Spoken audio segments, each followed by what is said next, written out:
What's up, everybody, and welcome back to Enjoying the Review. I'm your host, Incomparable Zach Jones, and today I'm going to be reviewing and recapping Severance Season 2, Episode 5, entitled Trojan's Horse.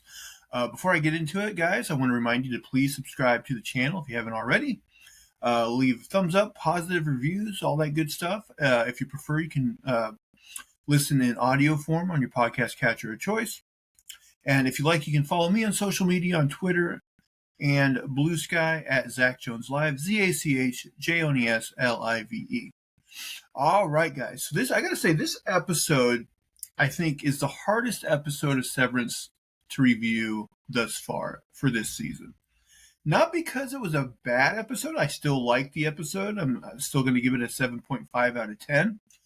I just think this was a kind of a slower episode in that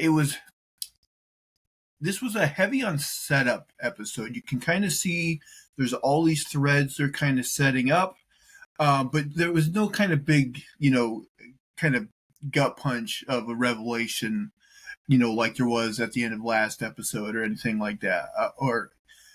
It's a little slow of a burn, but I can kind of see that, they're setting things up to, some dominoes to knock down in the future in this episode.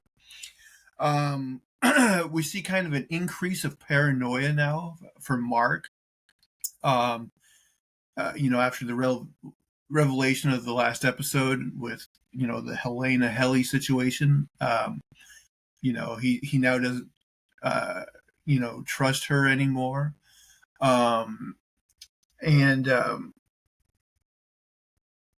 Which is kind of an interesting, dynamic to bring in their relationship.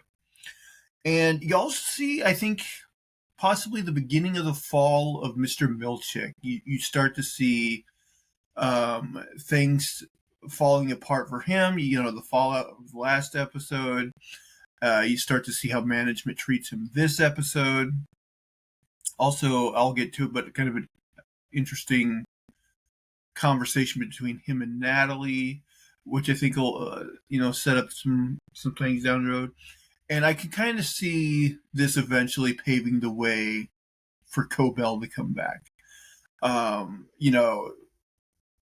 her to come back, it seems like something, has to happen with Milchick.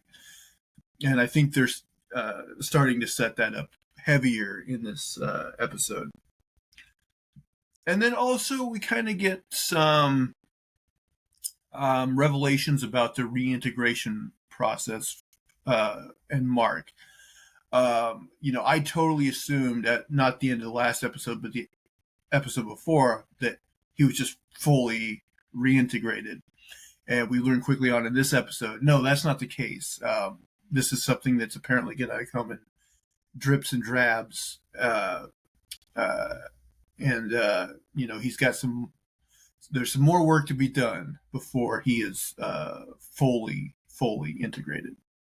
And I don't know how I feel about that. Because on one hand, we kind of want to be,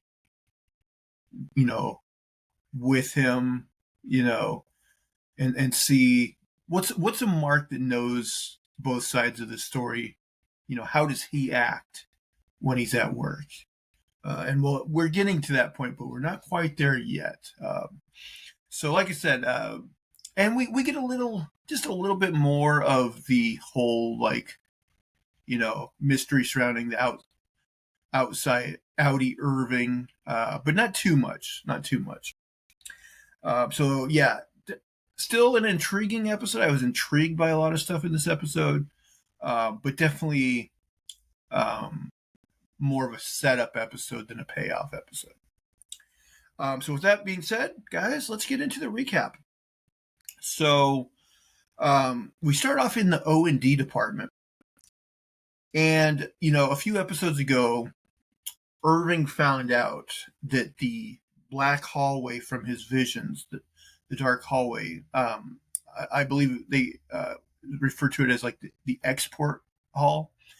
And I'm blanking on the woman's name from O&D. She mentioned that, she had been there before, but for the longest time now, anytime they need to send something that way, they give it to this guy, and he brings it. And they're keeping this guy mysterious for some reason. They don't really show his face.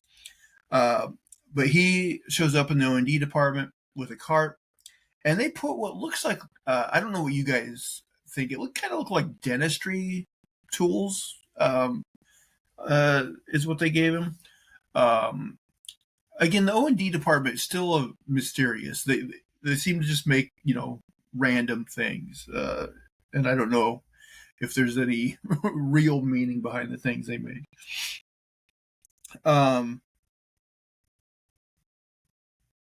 Although, maybe they actually are making the Lumen products that are eventually, sold at Lumen stores. I don't know. But anyway, they give the tools to this guy, and he carts him down the long, dark hallway, and he gets on that elevator. So Audi Marc, he takes some pills, and we see that he has like a pill organizer, and he looks like he's taking a fair amount of pills. And I don't know if that is things he was already taking before, or if maybe these are things the doctor recommends he takes to help with the reintegration process. They don't explicitly say, so I'm not sure. So this, I found it somewhat interesting. So he's talking to his sister on the phone, and it's basically revealed here that he's keeping his sister in the dark about reintegration, which he's usually fairly open with his sister, but not in this case. And she kind of still believes that he's doing the whole like burning thing into his retinas thing, and he's saying, "Oh, I can't get it to last long enough," that sort of thing. And he mentions that like I forget what it was, like he was wet or maybe he was banged up or something, and he said they told him that his innie like slipped on something. I forget exactly what it was. And at first I thought, well, that's just a bold-faced lie he's telling her. But then, like, we find out, oh, no, there is still kind of a separation. He doesn't fully know his innie's, like, memories. So, maybe there's a degree of truth to that. But anyway, he's obviously not being, completely honest with his sister and telling her about the reintegration. So we find out that the doctor that does the reintegration, she's now living with Marc. She says it's too risky for her to be seen,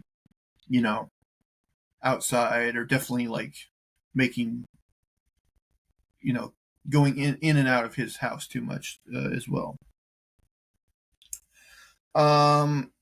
So Helena now has a meeting with Drummond, which is like the big security guy, and Natalie.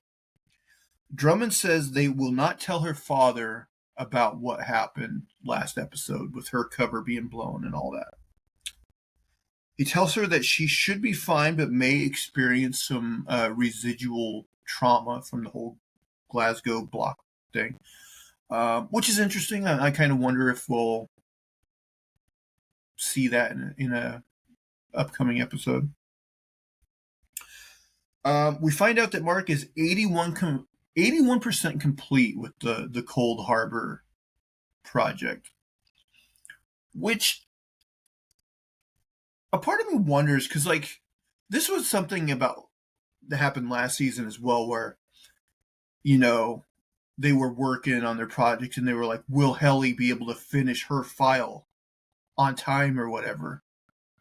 And it's like, why don't they have infinite time to complete each file? That's kind of like, I don't know if that's something that would ever be explained or not. Like, is there a thing where like if Marc doesn't finish the Cold Harbor on time, that there'd be a risk that it never gets done? I don't know. But I do like that, we essentially have a ticking clock now. And we also see, I think, towards the end of this episode that he gets up to more like 85%. So, So Helena tells Natalie that she won't be going back down to the severed floor. She says first her innie tried to kill her, in season 1. And then Irving tried to kill her, with the whole dunking her head in the water last episode. She says they are animals down there. So, Helena definitely still, I thought her character, there was maybe going to be a redemption arc this episode, but it does seem like, she's still, I guess they do try to make us empathize with her a little bit with, us seeing how her father treats her, how she was, obviously feeling unloved when she saw the videos of Helly and Marc kissing, that sort of thing. So, I think they definitely want to play with the gray area with her character. So she tells them that she'll just fake it in, go down pretending to be Helly. But Natalie says they can't take that chance. Drummond says that Mr. Milchick's many errors have forced their hand. And they tell Helena that Marc won't do the work without Helly. So, basically tell, you got to do it. You got to let Helly go back down there. So that's what happens. So when the elevator opens, Helly is greeted by Miss Wong. And Miss Wong has Helly follow her to Mr. Milchick's office. When she gets there, Marc and Dylan are already there. And they explain to Helly what Helena did, posing as her, which obviously, upsets her. Dylan wants to know where Irving is. So Milchick tells him that Helena was conducting valuable research,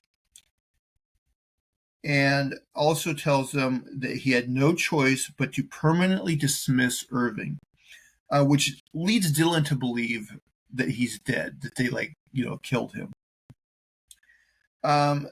Milchick says that Irving's Audi, has departed on an elongated cruise voyage. And he says that again in a bit, which I found odd, because not only do we find out that that's not true, but why does he even have to make anything up? He can be just like, we had to fire him, so now, he's gone and it's outside Irving is, retired or whatever. Like he didn't have to make up this weird lie,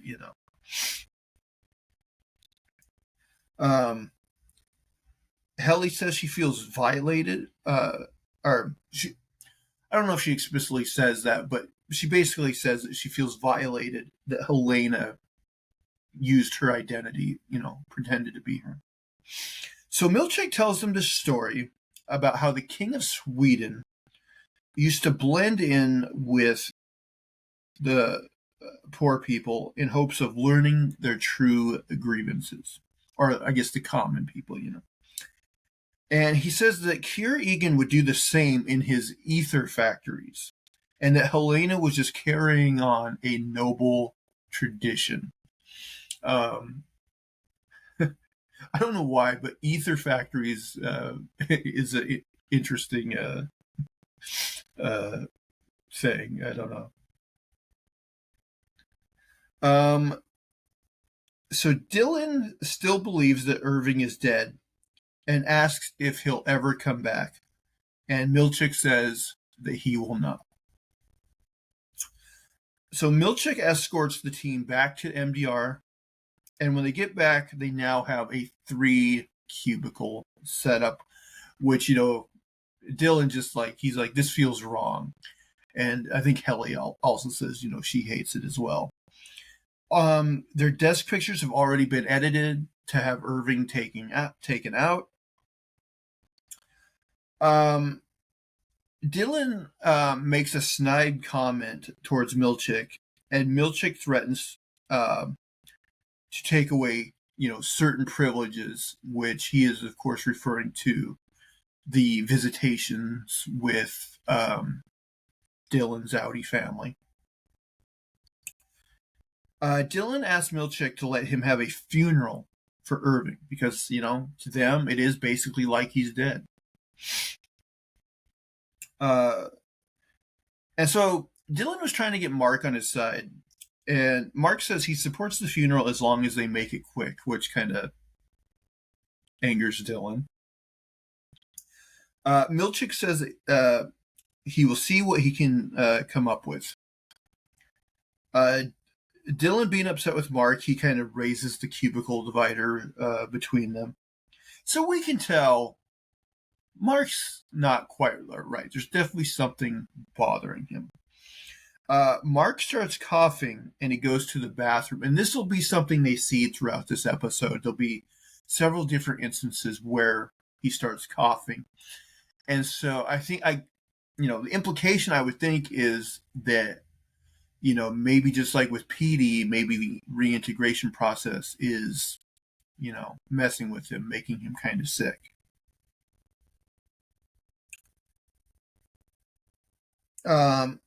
Milchick tells Miss Wong that they need to ready a bereavement kit for MDR. So Helly goes into the bathroom to talk with Marc. She could, tell something wasn't right with him before.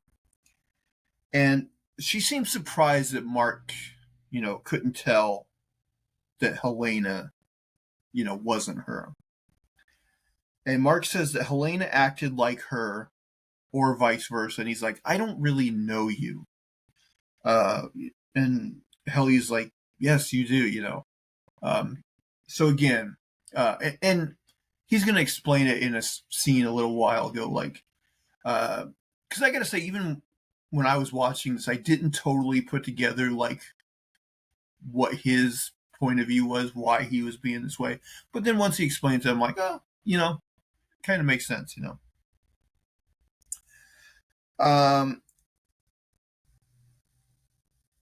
She wants to know what happened to Marc on the outside, at the end of season 1. And Marc says it doesn't matter. And when Helly offers to tell him what really happened to her on the outside, he says he doesn't want to know. Which, again, seems uncharacteristic of him, but he'll explain. Okay, this I thought was a little interesting. So as Milchick gets the bereavement kit ready, Miss Wong tells him that he should not allow them to have a funeral because it makes them feel like people.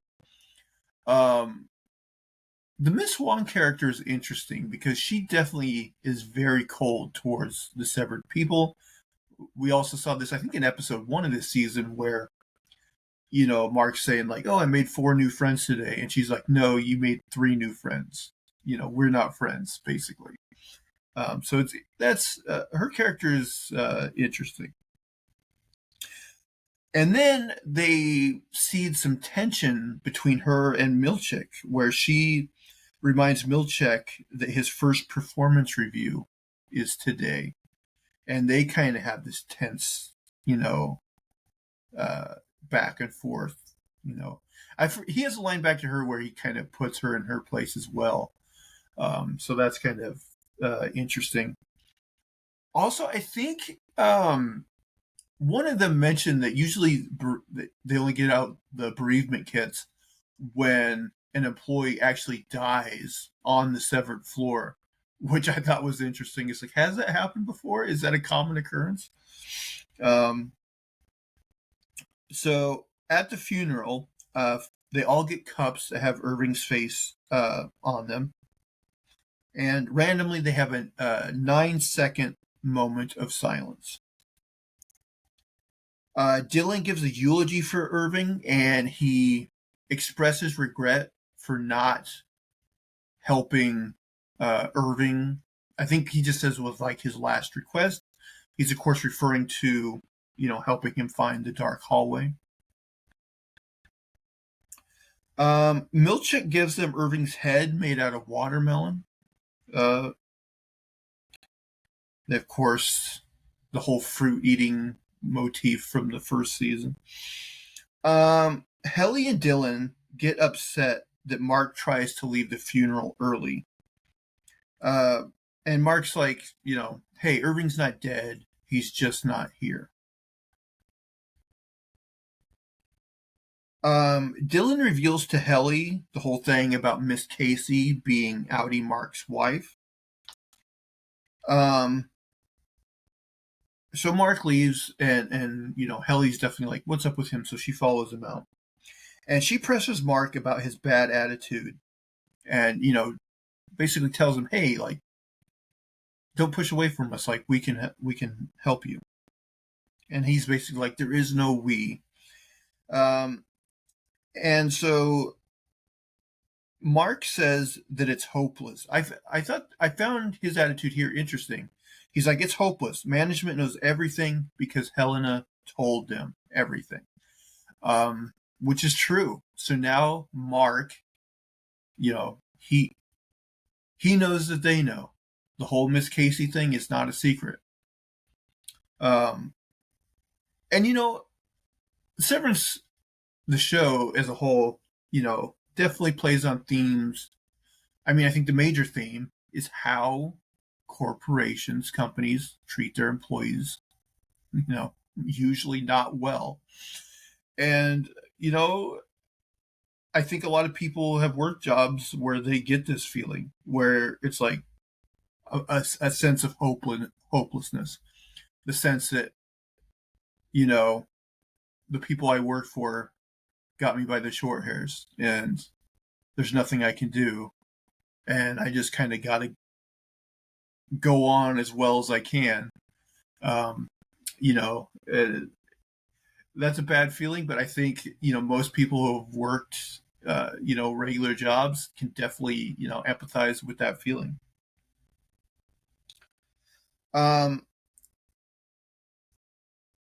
Helly tries to tell him that that's not her, referring to Helena. But he's like, how do I know that? So this gets to the core of why he's been acting the way he's been acting. But you can kind of see his point of view on it. Like, after the events of last episode, like, how can he put his faith that it's Helly again and not Helena? And,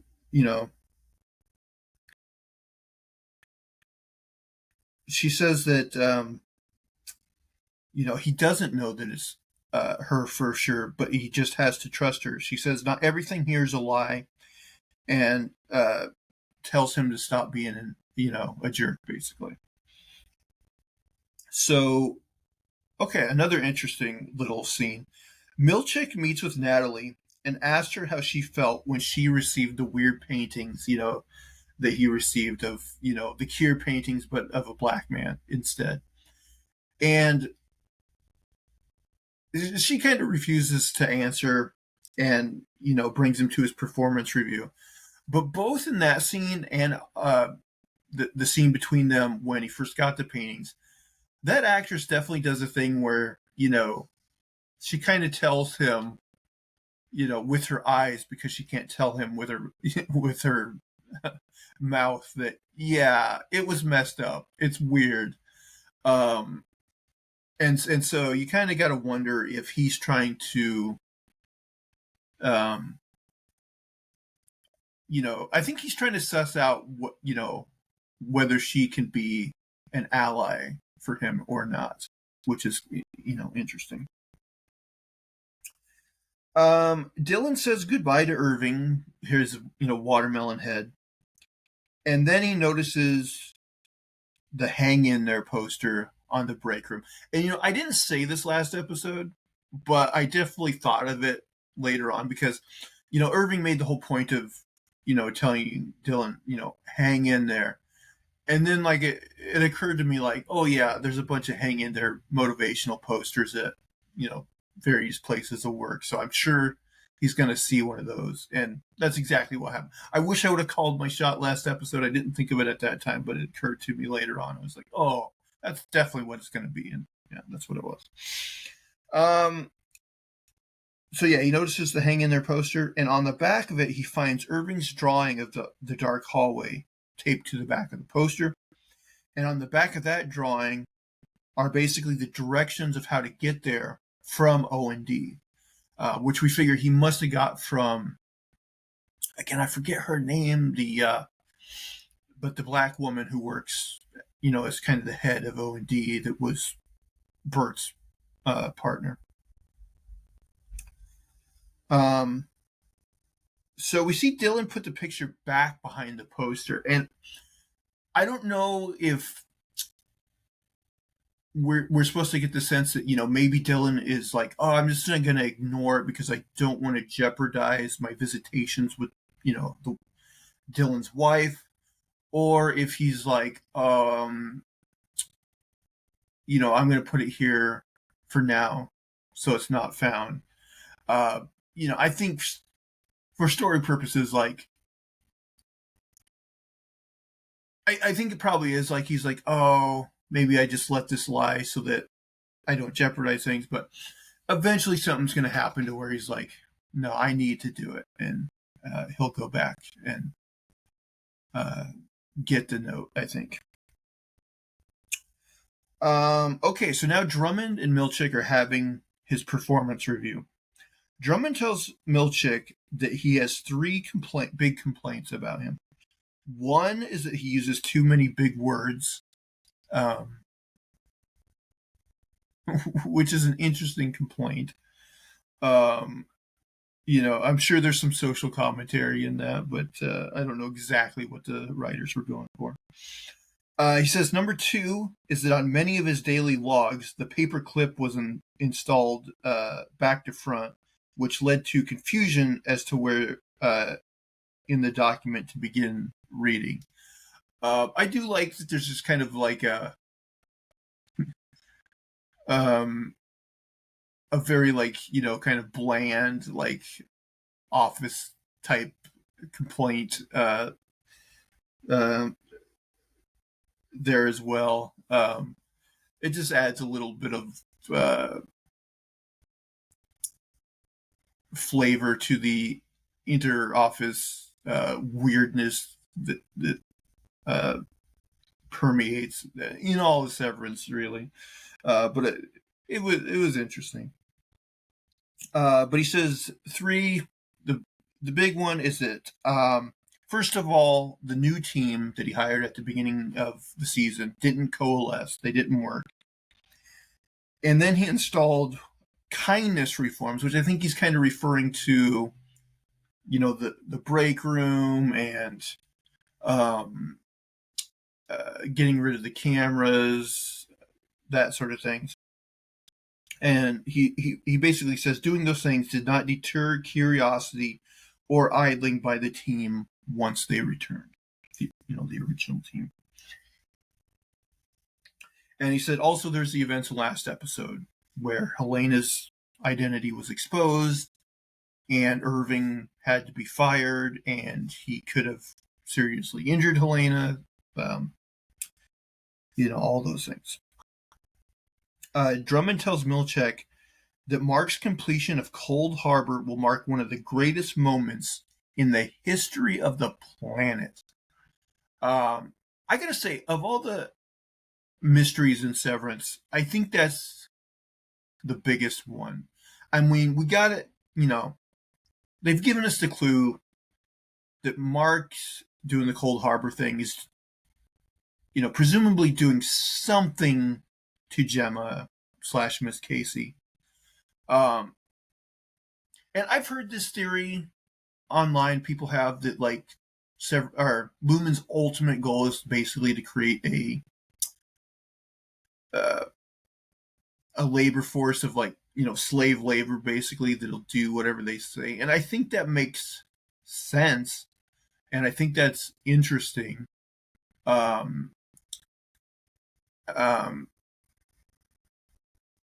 And so like, is Marc making Gemma like a, basically a pliable zombie if he completes Cold Harbor? That's the mystery. We don't know. I kind of have a feeling that there's going to be an episode down the road where like, Dylan, he finds the hallway, he finds the secret room, he probably finds Miss Casey's body, and at the same time, Marc is almost complete with Cold Harbor, and it's going to be a like down to the wire type of situation. Drummond tells Milchick that he needs to go back to basics and treat the severed employees for what they really are. He doesn't expand on what he thinks, but or what that is, but obviously he takes a very kind of dim view. Doesn't care about them either. So towards the end of the workday, Marc kind of gets like, I guess, a reintegration headache. He starts to do the thing where like his vision's like zip zapping, between inside Marc, outside Marc, that sort of thing. Milchick tells Drummond that he is tightening the leash. So Marc, because of the reintegration stuff, tries to leave work 6 minutes early, and Milchick gets in the elevator with him. Marc tells Milchick that he knows that newspaper he showed him in the first episode was, BS. And so then they kind of have this tense back and forth. And Milchick asks him if he told Helly about him and Helena, making love in the previous episode. So now changing pace, changing gears, we go over to Devin, a scene with Devin and Rickon. So we found out in that previous episode that Natalie is having Rickon make a version of his book specifically for any workers, because they responded to his other book, but they're like, oh, we need some changes. So here Devin argues with Rickon about how Lumen is trying to water down his words and, use his book as propaganda. Basically, and make them more complacent workers, rather than have a sense of independence. Irving's Audi goes back to the payphone and tells the person on the other end about how he was fired and that he thinks they know what his innie was up to. Again, we don't know who Irving is talking to. That's another mystery that I'm very interested to see what the outcome is. But he ends up hanging up the phone when he notices someone in a car watching him. So he goes up to the car and confronts a person, and it's Bert. And Bert tells him about how Irving pounded on his door. And Bert also puts it together that it was Irving's innie that knocked on the door.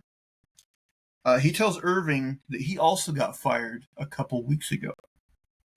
And he says that when he asked why he was fired, he was told that his innie had an unsanctioned erotic entanglement with another worker. And so Irving's like,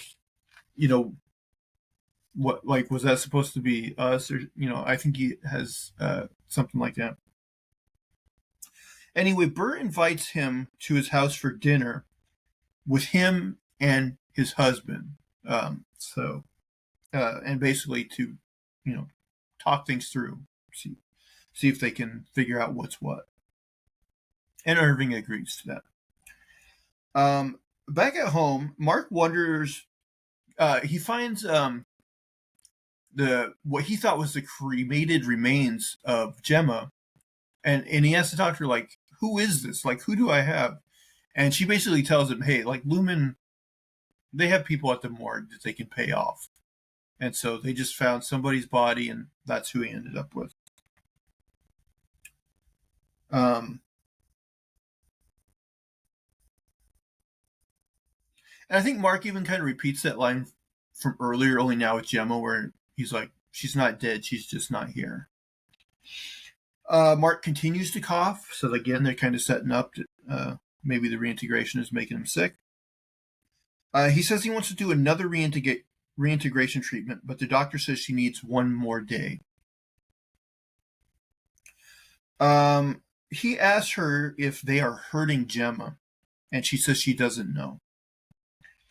And then as Marc walks out of the basement,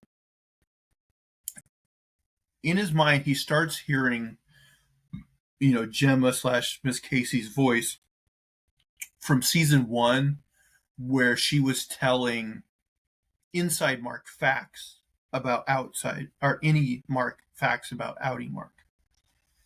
And as this is happening, his view starts rapidly switching between his house and Lumen. So he's starting to get inside Marc's memories. And so eventually he's completely seeing Lumen, and he opens and goes into like the white hallway. And then the episode ends with him seeing a quick flash of Gemma in the hallway. So again, no like huge revelations this episode, but definitely they're seeding things. More of the reintegration happening. I think they're seeding Milchick to probably eventually lose his job, if I had to guess.